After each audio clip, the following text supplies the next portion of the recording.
Let me ask you something. What's the most you've ever paid for a meal? Maybe an anniversary or some fancy restaurant. Whatever your number is, it's not even close. The most expensive meal in history was a bowl of stew. Red stew and a piece of flat bread. You could make it tonight for about $1, and a man once handed over everything he was ever going to inherit, everything, for one serving of it. He was a hunter. He'd been out in the field all day and come home with nothing. His brother was cooking. He could smell that pot from outside the tent, and you know how that is. When you're that hungry, a smell just takes over. He didn't even ask what was in it. He said, "Give me some of that red." That's all he called it, the red. And his brother, his own twin, looked at him, looked at the pot, and gave him a price. The words are still in the text, "Sell me this day thy birthright." And he did it. His brother didn't laugh. He made him swear it. "Swear to me this day." And the starving man swore, an oath you don't take back, over stew. Only then did his brother pick up the ladle. And one ladle bought the flocks, the herds, the servants, the promise God himself had made to Abraham, all of it, between the swearing and the first spoonful. Here's what almost nobody notices. Scripture doesn't tell you what was in that pot. You get a color, nothing else. The lid stays on until the deal is done. First the price, then the pot. When we open it, you'll see what a birthright was traded for. Genesis 25, the most expensive meal ever eaten, and what it kept costing him after the bowl was empty. So let's walk back into that tent, slower this time. Genesis 25 gives you both brothers in a single verse. Feel the difference by yourself. And the boys grew, and Esau was a cunning hunter, a man of the field, and Jacob was a plain man, dwelling in tents. One boy lives outside, bow, open ground, meat when the hunt goes well, nothing when it doesn't. The other stays by the fire, keeping flocks and stores. 2 ways of living, 2 ways of eating, but there's more. Scripture says the older twin was born red, red all over like a garment, his color before he could speak. Now on this day the hunt has failed. And Jacob sawed pottage, and Esau came from the field, and he was faint. And Esau said to Jacob, "Feed me, I pray thee, with that same red pottage, for I am faint." Therefore was his name called Edom. Sawed is the old word for boiled. The pot has been on long enough that the smell has filled the tent. And in walks his brother, faint, empty-handed, spent. "Feed me with that red." In the Hebrew he says it twice, the red, that red, like a man pointing, not thinking. He doesn't ask what it is. He asks for the color. And catch what Scripture does in the middle of his sentence. It stops the story to tell you, therefore was his name called Edom. Edom means red. Born red, begging for red, now named red, by a bowl he hasn't tasted yet. A whole nation will come from him, and the Bible will call it Edom, named after supper. Then the deal, exactly as I told you, a demand, an oath, a sale. Scripture records no pause between them. But what exactly did he sell? Let's weigh it. Birthright can sound like a word from a stained glass window, so let's put it on the scales. In that world, the firstborn took a double share.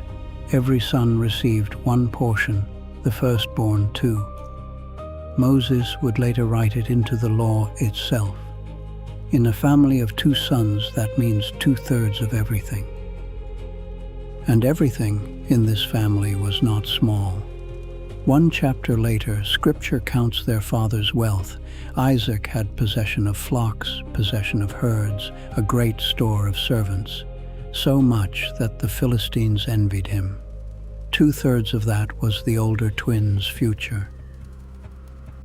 But the flocks were the smaller half.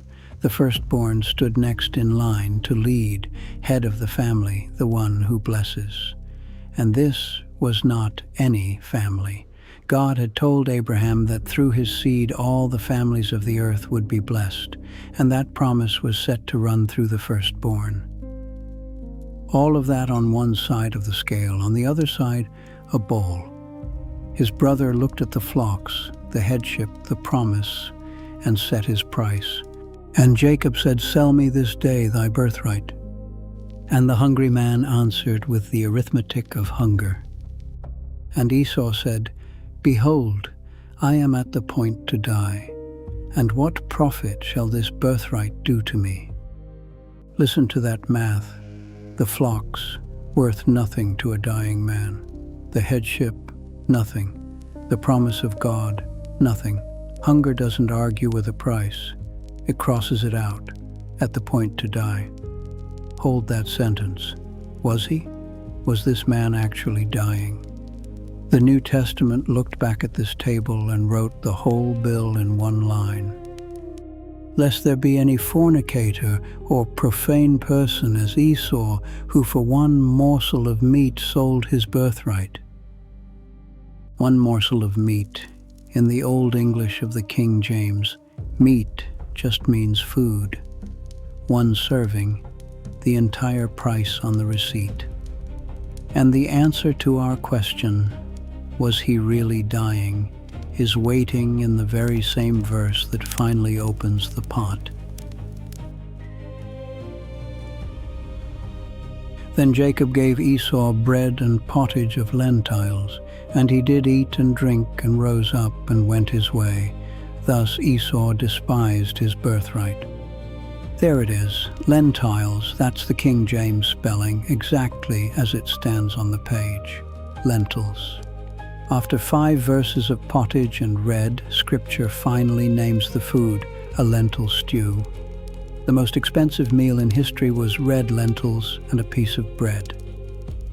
And look what else this one verse settles. He did eat and drink and rose up and went his way. 4 verbs. No collapse, no rescue.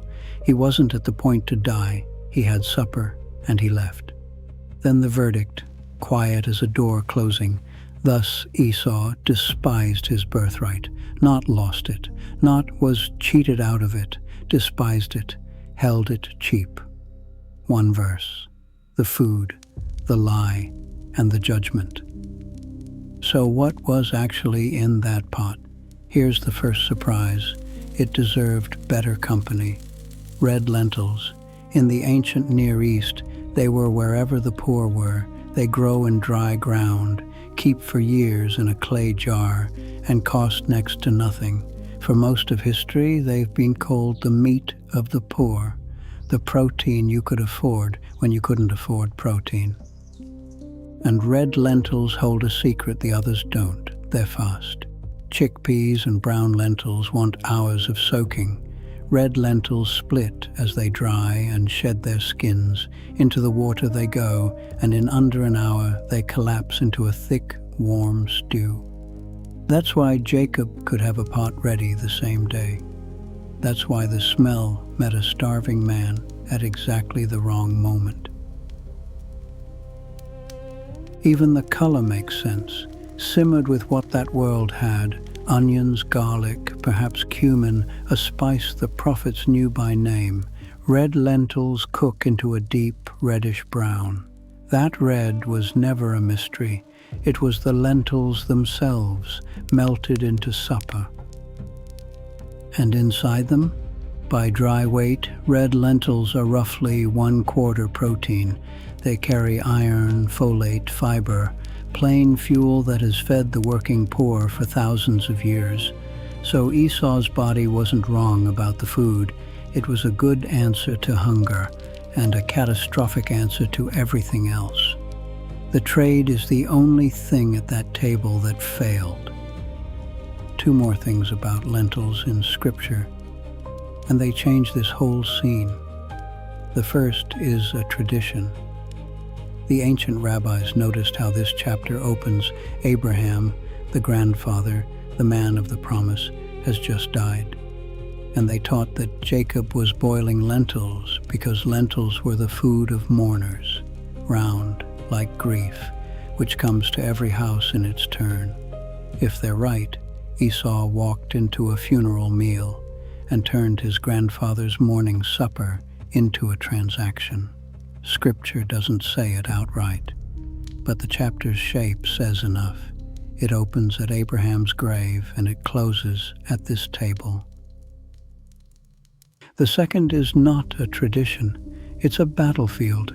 Lentils appear only a handful of times in the Bible. They were baked into Ezekiel's siege bread. If you were here for that story, you've met them before. And once, exactly once, they were ground worth dying for. And after him was Shammah, the son of Agi the Hararite, and the Philistines were gathered together into a troop. Where was a piece of ground full of lentils, and the people fled from the Philistines. But he stood in the midst of the ground and defended it, and slew the Philistines, and the Lord wrought a great victory. A field of lentils. The Philistines came, and everyone ran, and over the cheapest crop in the land. One of David's mighty men stood in the middle of it, alone, and would not move. And the Lord wrought a great victory. Set those two men side by side. Esau sold everything for lentils. Shammah risked everything for lentils, and heaven backed his stand. Same plant, same humble food. The lentils were never the point. The point is what a man will trade away and what he will stand and defend. But a bad trade doesn't end when the table is cleared. The bill keeps coming. 2 chapters later, Isaac is old and blind, and the day of the blessing arrives. Esau goes hunting for his father one last time, and comes home to find that Jacob has taken the blessing too. Then Scripture makes you hear a sound. And when Esau heard the words of his father, he cried with a great and exceeding bitter cry, and said unto his father, Bless me, even me also, O my father. A great and exceeding bitter cry. The hunter, the strong one, the man of the field, begging, Bless me, even me also, O my father. 4 verses on, he simply breaks, and Esau lifted up his voice and wept. Where were those tears at the table? There was only appetite. Give me the red. The weeping came 2 chapters too late, after the thing was sworn away, and the New Testament closes the account it opened. For ye know how that afterward, when he would have inherited the blessing, he was rejected, for he found no place of repentance, though he sought it carefully with tears. He sought it carefully with tears, and found no place. Some doors close quietly at a supper table on an ordinary evening, and every tear that comes after beats on them from the wrong side. And the name went on without him. His children became Edom, the red people, in the red rock country south of the Dead Sea. Centuries later, Israel asked to pass through that land. Thus saith thy brother Israel, Moses wrote, and Edom answered no. Brothers still, strangers now, the old table between them, the bowl was empty in minutes. The bill ran for 1,000 years. So what do you carry out of that tent? Not never be hungry. Hunger is honest. His body was telling the truth. The lie was the size of it. I am at the point to die. He wasn't. But hunger always talks like that. It tells you this moment is the only moment, and that whatever you're holding is worth less than the bowl in front of you. It isn't. His hunger passed that same evening. The trade never did. At the start, I asked you the most you'd ever paid for a meal. Keep your number. Enjoy the memory. Just remember the man who paid the other kind of price and taught the world that some things should never have a price at all. The stew was innocent. The price was the problem, and hunger lies about its size. Next time, another pot of stew, and this one tried to kill everyone who tasted it. A famine, a school of prophets, and a cry across the camp, "There is death in the pot." What the man of God threw into that stew makes no sense until you see it. 2 Kings chapter 4.